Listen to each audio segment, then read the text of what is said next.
Zude Sajid. I am an MST. Being in MST was a very wonderful experience for me. I am very grateful that I got to study in MST. Sajid sir and Uzma miss have been more than a teacher for me. They teach in a very excellent way and an easy way, whether it is related to studies or not. I feel so fortunate to have been placed in MST. I will always be appreciative of what Sajid sir and Uzma miss have done for me. Every subject was fun to study in MST. Wafia miss made Marathi a very easy language for us. I will end my experience by saying that if there was an Oscar for Best Teacher, I'm sure that Sajid sir will get it. Thank you for all your support and guidance throughout the year. We all are very grateful for it. Assalamu alaikum everyone. I am Sheikh Aisha Salim.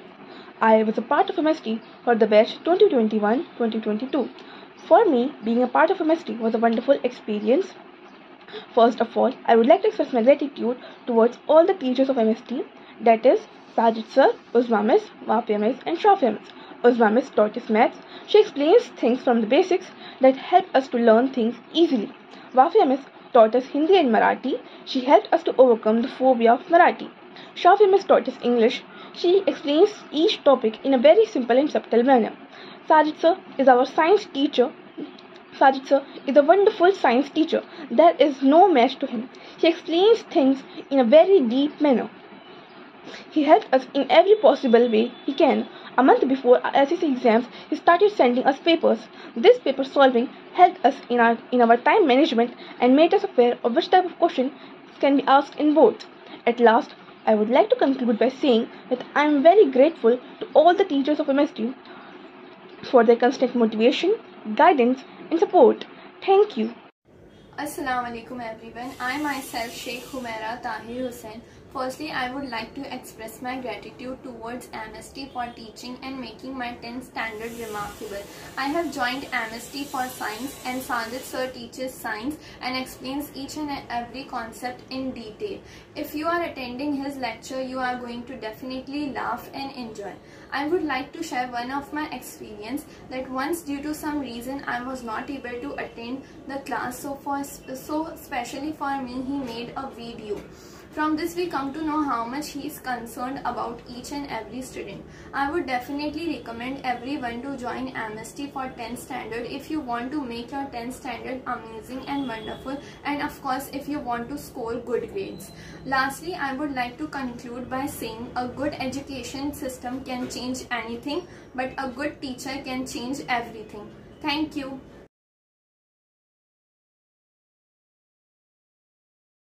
Okay अब कुछ इस साल के जो students हैं वो हमारे 90s वाले जो स्टूडेंट्स आए हैं उन लोगों से कुछ सवाल पूछेंगे, उन जो भी उनको सवाल पूछना है रिलेटेड टू स्टडीज़। तो देखते हैं अभी इन लोग क्या सवाल पूछते हैं। Thank you. आप लोग ने साइंस के लिए कैसी प्रिपरेशन की है, तो मतलब कहाँ से स्टडी किए थे? तो मैंने साइंस का प्रिपरेशन, पहली बात तो साजिद सर ही बहुत अच्छा पढ़ा देते थे और आंसर एंड क्वेश्चंस तो जो नवनीत की जो डाइजेस्ट है उसमें से आंसर एंड क्वेश्चंस वो तो पढ़ना ही है, बट टेक्स्ट बुक जो है वो आपको थॉरो होना चाहिए क्योंकि बोर्ड्स में कहीं से भी कुछ भी पूछा जा सकता है। 1 मार्क के लिए आपको फिलअप आ जाएगा, आपके मार्क्स कट जाएंगे। इसलिए जो टेक्स्ट बुक रीडिंग है ना वो बहुत करना है। टेक्स्ट बुक रीड करते रहो, बस आंसर एंड क्वेश्चन से भी ज़्यादा टेक्स्ट बुक रीडिंग करो और जो भी डाउट है वो सर आपके क्लियर कर देंगे। कभी कभी मराठी में हार्ड वर्ड्स आ जाते हैं राइटिंग स्किल्स में और हम लोग को वो समझ में नहीं आता है, तो उसकी वजह से हम लोग समझते कुछ और है फिर लिखते कुछ और है, तो इसकी वजह से हम लोग का मार्क्स भी चला जाता है। तो फिर क्या करना चाहिए? ऐसे इसके बारे में, हाँ, तो जैसे कि ऐसे जो दूसरी बुक्स रहती हैं नवनीत, जो भी डाइजेस्ट थोड़ी थोड़ी छोटी छोटी ऐसे इसकी बुक रहती है, तो हम लोग को भले ही हम लोग को पूरा ऐसे नहीं पढ़े, सब लोग बोलते हैं कि ऐसे रीड करना चाहिए, हम लोग करते नहीं हैं। तो एटलीस्ट उन लोग की टॉपिक्स पढ़ लेनी चाहिए ताकि हम लोग वो वर्ड का मतलब समझ जाए। तो वो वर्ड का मतलब हम लोग को आ जाएगा तो एग्ज़ाम के टाइम पे नॉर्मली क्लिक हो जाते कि हाँ इस वर्ड का मतलब ये, तो लिख पाते नॉर्मली। लोग ने टाइम मैनेजमेंट कैसे किए थे प्रिपरेशन? एग्ज़ाम के लिए? आपका शेड्यूल कैसा था? तो मैंने ऐसा कोई टाइम टेबल नहीं बनाया था। मतलब ये था कि एक ये होता है जब पढ़ने का मन हो तभी पढ़ाई होती है। कंसंट्रेशन बहुत इम्पॉर्टेंट है पढ़ाई में। तो जब मेरा जो पढ़ने का मन होता था मैं वही पढ़ती थी। कोई कोई दिन ऐसा भी हुआ है कि मैंने नहीं पढ़ाई करी हूँ, आज मन नहीं है तो मैंने पढ़ाई नहीं करी हूँ, क्योंकि टाइम वेस्ट करने से अच्छा है 1 घंटा पढ़ो, बट कंसंट्रेशन इम्पॉर्टेंट है। और मैंने कोई ऐसा टाइम टेबल नहीं बनाई, मैंने बस एक एम सेट करी कि जैसे कि ये वीक है तो मुझे ये वीक में मराठी कंप्लीट इतना करना है, साइंस इतना करना है, मैथ्स इतना करना है। मैंने कोई ऐसा टाइम सेट नहीं करी कि मुझे यही वक्त ये चीज़ करना है, बस एक वीक का मैंने बनाई, ये वीक में मुझे इतना इतना कंप्लीट करना है। कब करना है, सुबह करना है, शाम करना है, जब मेरा मन हो मैं तब वैसा पढ़ती थी। मतलब ऐसा कोई मैंने सब्जेक्ट ही नहीं बना ली थी कि आज मैथ्स ही पढ़ना है तो मैं आज साइंस नहीं पढ़ूंगी, ऐसा कुछ भी नहीं था। जब जो मेरा मन होता था मैं वही पढ़ती थी। और मतलब कंसंट्रेशन बहुत इंपॉर्टेंट है। अगर आप कोई चीज़ पढ़ रहे हो लेकिन आपका मन ही नहीं है यार मुझे नहीं पढ़ना है ऐसा, तो फिर वो आपका टाइम वेस्ट ही होएगा। कंसंट्रेशन और मतलब बस एक एम बना लो कि इतना कंप्लीट करना है, बस इतना। एकदम ऐसे अगर तुम लोग वो करोगे ना, पहली बात तो जो टाइम टेबल होता है मुझे ऐसा लगता है वो पर्सनली फॉलो अपन कर ही नहीं पाते, क्योंकि कभी ना कभी कोई सिचुएशन हो जाती है, कभी कोई रिलेटिव्स आ गए, कभी कहीं जाना पड़ा, तो मुझे ऐसा लगता है वैसे टाइम टेबल्स फॉलो नहीं होते। बस एक एम बनाओ कि इतने दिन में इतना कंप्लीट करना है तो हो जाएगा। Thank you. थियोरी में तो एक्स्ट्रा टेक्सचुअल भी पढ़ सकते हैं और अटेक्सचुअल भी पढ़ सकते हैं, लेकिन मराठी में अटेक्सचुअल और टेक्सचुअल दोनों पढ़ते हैं, या तो फिर सिर्फ टेक्सचुअल मराठी में। प्रोज में देखो जो टेक्सचुअल रहता है तो आपके जब एक चैप्टर एंड होता है उसके बाद कुछ मीनिंग्स होता है और कुछ छोटी सी एक्सरसाइज होती है और ब्रीफ होता है, भावार्थ या सरल अर्थ जो भी। पोएम्स में वो रहता है कि ओढ़ी को एक्सप्लेन करो। तो क्या करना, मैंने करा था मैं वो बताती हूँ। जो भावार्थ होते हैं ना, जो भी टेक्सचुअल रहेंगे उनको याद कर लो। भले मतलब कोई की मराठी बहुत ज़्यादा वीक होती है, कोई अपने ओन से मराठी बना नहीं पाता है, तो अगर कोई ऐसा है तो मैं बोलूँ रट लो। बट वो जो आप अगर हम लोग का पेपर देखोगे ना, तो जितने भी भावार्थ आए थे वो 2 से 3 मार्क्स के होते हैं, वो टेक्सचुअल ही आए थे। और अगर आपके कभी पेपर में टेक्सचुअल नहीं आया तो जो टेक्सचुअल रहते हैं ना उससे रिलेटेड ही आता है, तो आपके पास कुछ ना कुछ तो मराठी में लिखने के लिए रहेगा। तो जो भावार्थ रहते हैं वो जो टेक्सचुअल रहते हैं वो बहुत अच्छे से याद करो, जो भी एक्सरसाइज है वो बहुत अच्छे से करना।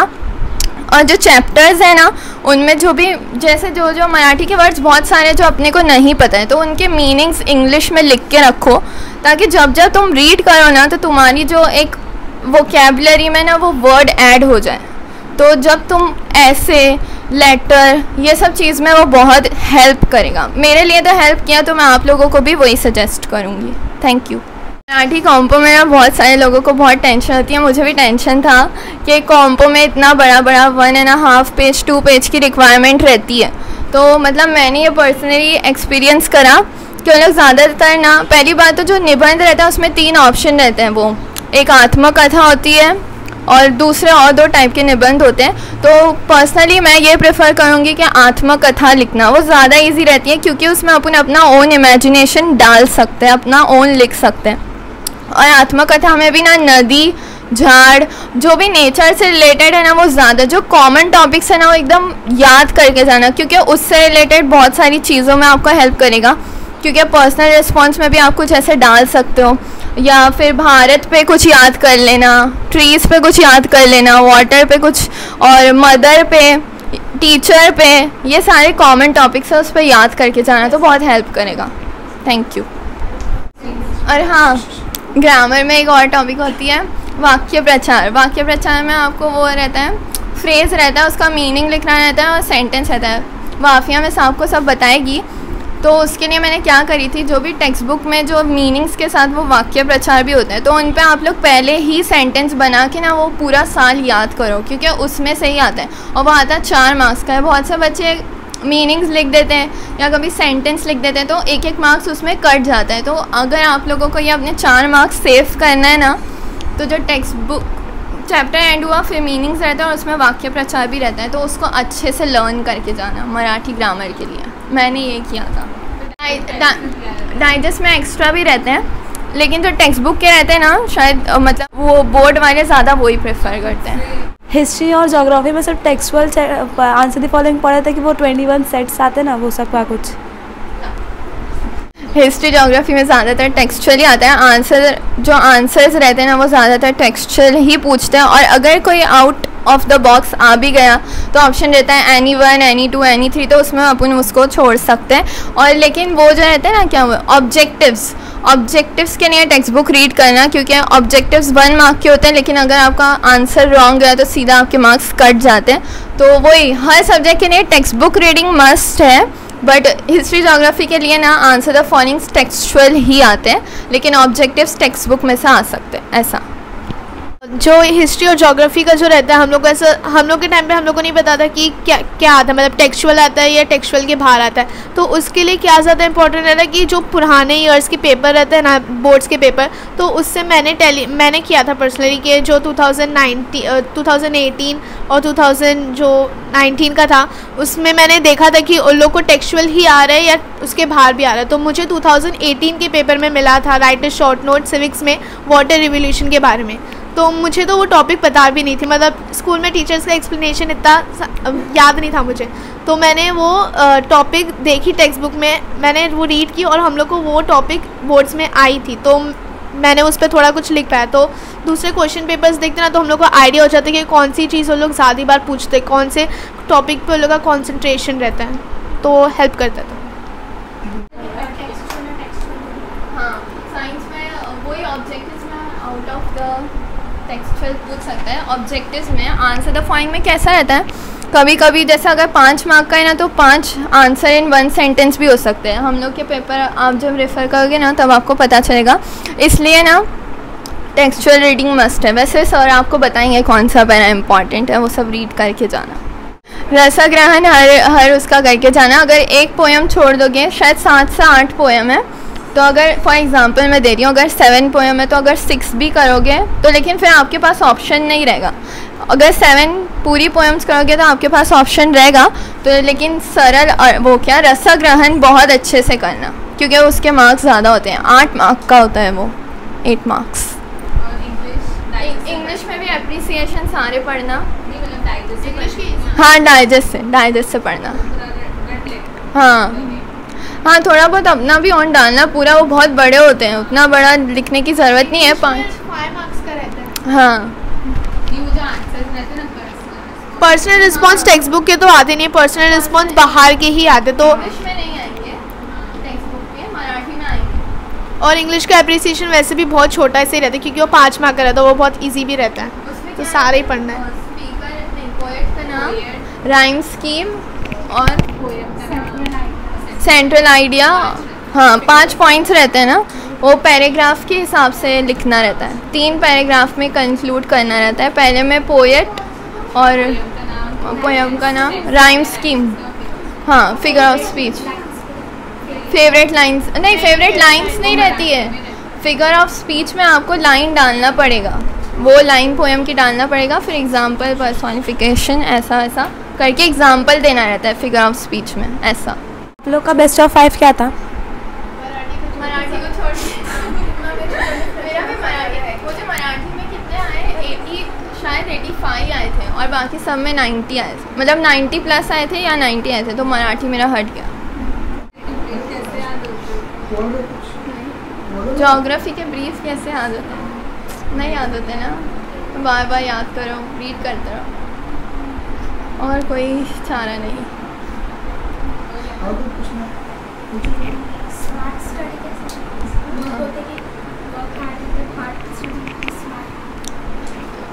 There is no smart study, hard work बहुत ज़्यादा करना पड़ता है। अगर आप स्मार्ट स्टडी करना चाहोगे तो आप क्या करोगे, मतलब ज़्यादा से ज़्यादा थोड़ा बहुत टाइम बचा लोगे, है ना। लेकिन मतलब मैं पर्सनली यही बिलीव करती हूँ कि हार्ड वर्क ही है, क्योंकि देखो मैंने ना मेरे प्रीलिम्स के वक्त सुबह 3-3, 4-4 बजे उठ के पढ़ी, तो ये मैं इसको हार्ड वर्क ही बोलूँगी, स्मार्ट वर्क तो बोलूँगी नहीं।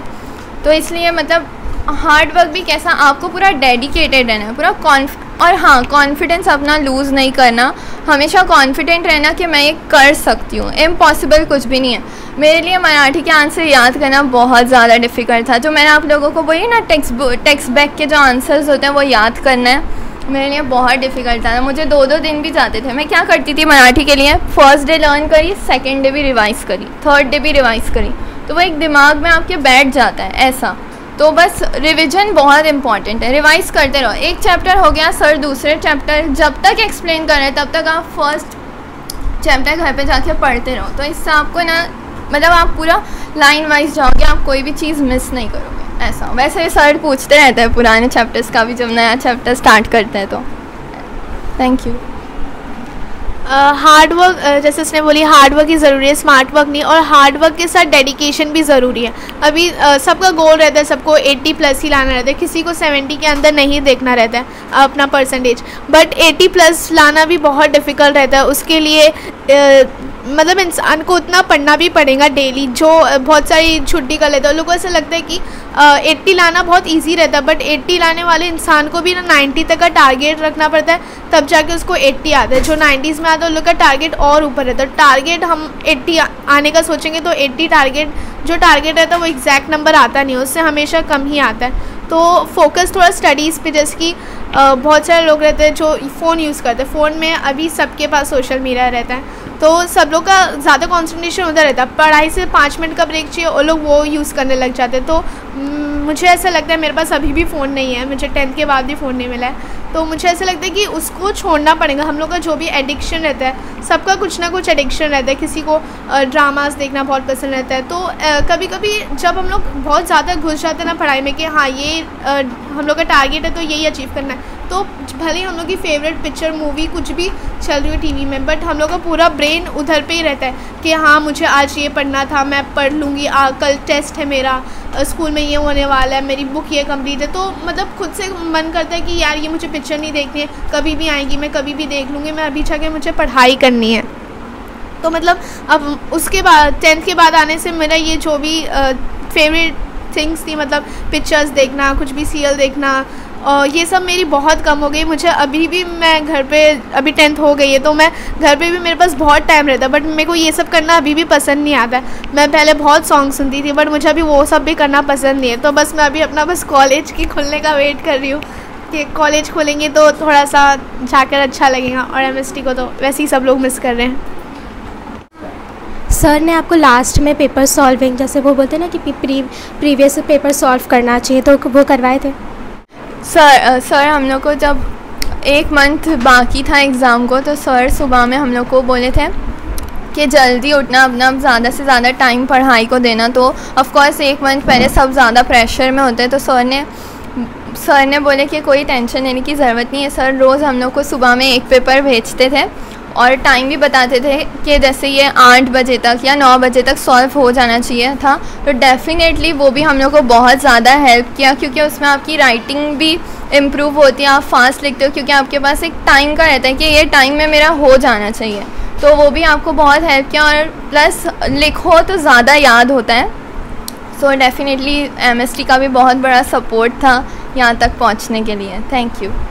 सर का सबसे अच्छा तरीका मुझे लगता है, जो सर क्वेश्चन पेपर बनाते हैं, मतलब अगर बोर्ड्स में वो क्वेश्चन 1 मार्क के लाएगा तो सर वो 0.25 मार्क का डालते हैं, जिसकी वजह से मतलब हम लोग की राइटिंग स्पीड बढ़ जाती है, हर सब्जेक्ट की राइटिंग स्पीड बढ़ जाती है। और मुझे ऐसा लगता है कि ये बार बोर्ड्स हुआ तो जैसे कि सबके बोर्ड्स के पेपर हो जाते हैं कंप्लीट, तो सब लोग डिस्कस करते कितना हो। तो मैंने बहुत सारे लोगों को बोलते सुनी कि उन लोग का पेपर छूट गया, मतलब लैंग्वेजेस का ज़्यादा, बट MST में हम लोग को लिखने की इतनी फास्ट आदत हो गई थी कि हम लोग का कोई पेपर कुछ भी नहीं छूटा है, कुछ भी छोटा सा 1 मार्क का भी नहीं छूटा है। तो सर की वजह से, क्योंकि सर ने हम लोग की राइटिंग स्पीड बढ़ा दिए थे, बड़े बड़े क्वेश्चन पेपर्स बना के कम टाइम में टारगेट फुल कंप्लीट करने की। स्टार्टिंग में वो कंप्लीट नहीं हो पाता था, हम लोग का भी क्वेश्चन पेपर छूट जाता था, बट एंड में हम लोग को भी आदत हो गई थी, तो हम लोग भी पूरा क्वेश्चन पेपर तभी सॉल्व कर देते थे।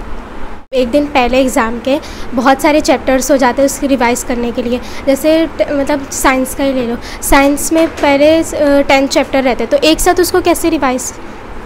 देखो साइंस के लिए मतलब आप लोगों को पेपर्स के बीच में एक छुट्टी मिलेगी। जैसे अगर मेरा साइंस पेपर है तो आज मैंने पेपर दिया, फिर 1 दिन की हॉलीडे, फिर साइंस पेपर। तो जैसे अगर फिर मैंने जैसे मैथ्स का पेपर दे के आई थी, तो मेरे पास वो भी हाफ डे था और फिर नेक्स्ट डे फुल डे था।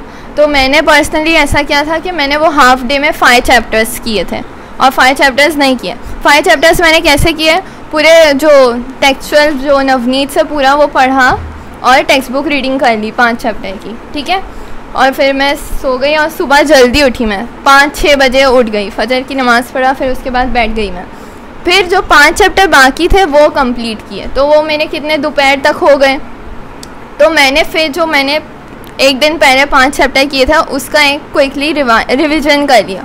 फिर 21 सेट एक आती है नवनीत की है, वो सॉल्व करने का।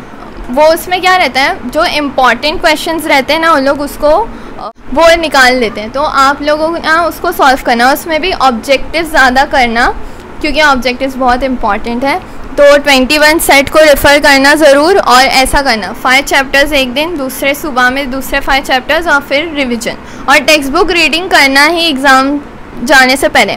और जैसे कि अभी मेरा एग्ज़ाम का डे आ गया तो मैं सुबह में उठ के क्या करूँगी, तो मतलब मेरा ज़्यादा ये एम रहता था कि जो भी आंसर्स मुझे थोड़े बहुत डाउट है कि मुझे इतना अच्छे से नहीं आते या डायग्राम्स देखना है, क्योंकि साइंस में डायग्राम्स भी बहुत इंपॉर्टेंट होते हैं, तो मैं डायग्राम्स देखी और जो भी इम्पॉर्टेंट आंसर्स है जिसमें मुझे थोड़ा बहुत डाउट है वो मैंने रीड किया और थोड़ा बहुत टेक्स्ट बुक रीड किया और फिर मैं चली गई। मैंने ऐसा मैनेज किया था मेरा मुझे डायग्राम्स को बोलना है। जैसे कि मैंने डायग्राम्स कैसे प्रैक्टिस की थी, डायग्राम अब ड्रॉ करना तो आ जाता है, तो मैं हर डायग्राम की लेबलिंग याद करती थी कि ये डायग्राम में 11 लेबलिंग है, तो जैसे कि अगर वो मैंने एग्जाम में डायग्राम बनानी मैंने सब लेबल कर दी, तो मैं एंडिंग में काउंट करती थी कि 1 2 3 4 11 हो रहे, तो मतलब हाँ मेरा पूरा वो डायग्राम करेक्ट है। अगर 10 हो रहे तो मुझे फिर याद आता कि नहीं इसमें 11 लेबलिंग है तो कहीं ना कहीं मिस आउट हो रहा है, तो उससे हम लोग की एक भी लेबलिंग नहीं छूटती और डायग्राम परफेक्ट रहता है सबका। जैसे लैंग्वेजेस में प्रोज, ग्रामर, कॉम्पोजिशन सब होता है। जैसे टीचर लोग स्कूल में बोलते हैं कि अगर आपको कॉम्पोजिशन करने में टाइम जाता है तो पहले कॉम्पोजिशन कर लो, फिर उसके बाद ग्रामर, प्रोज करना। पेपर को हमेशा वही सिस्टम में लिखना जिस सिस्टम में क्वेश्चन पेपर है। अगर आप ये सोचोगे कि मुझे कॉम्पो डिफ़िकल्ट जाता है तो मैं पहले कॉम्पो कर लेती हूँ, तो आप उसको बहुत ज़्यादा टाइम दे दोगे, आप उसको उतना ज़्यादा एक्सटेंड कर दोगे जितनी नीड भी नहीं है, और उसकी वजह से आपकी जो स्कोरिंग, जैसे 1 मार्क के लिए आपको सर्च करना है पैसेज में से और लिखना है, तो वो सारे जो स्कोरिंग मार्क्स होते हैं जो आपके हैंड्स में होते हैं वो आपके मिस हो सकते हैं। इसलिए पेपर हमेशा वही पैटर्न में लिखना जिस पैटर्न में क्वेश्चन पेपर है। कभी ये जो सलाह जिसने भी दिया है बहुत रॉन्ग है, ये कभी फॉलो मत करना।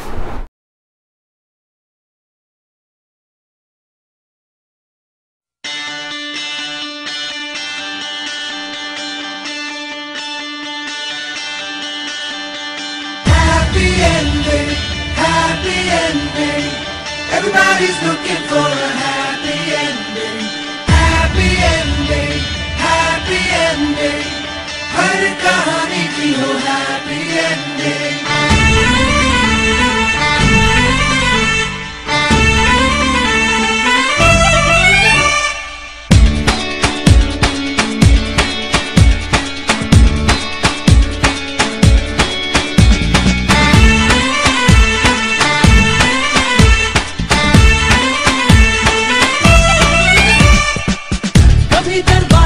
जो ठक ठक हुई तो दस्तक वो शोहरत की हो, कभी जो छत पे यूं ही छम छम हुई तो बारिश वो दौलत की हो। जैसे होते हैं ख्याली बातों में सभी के वैसे ही बुरे अरमान हो, सबका भला हो सबका सही हो, अपना भी लेकिन सबसे सही हो, हमसे ना ऊपर कोई कहीं हो, सबका भला हो सबका सही हो, सबका भला हो सबका सही हो, अपना भी लेकिन सबसे सही हो, हमसे ना ऊपर कोई कहीं हो, सबका भला हो सबका सही हो। Happy ending, happy ending, everybody's looking for a happy ending. Happy ending, happy ending, हर कहानी फाइन स्टार्ट। अगर ये गलत गया तो अपन जो पहला शूट किए तो वो ऐड कर देंगे ना। आज हम सब यहाँ पर इसलिए जमा हुए हैं क्योंकि जो मेरा HSC हाँ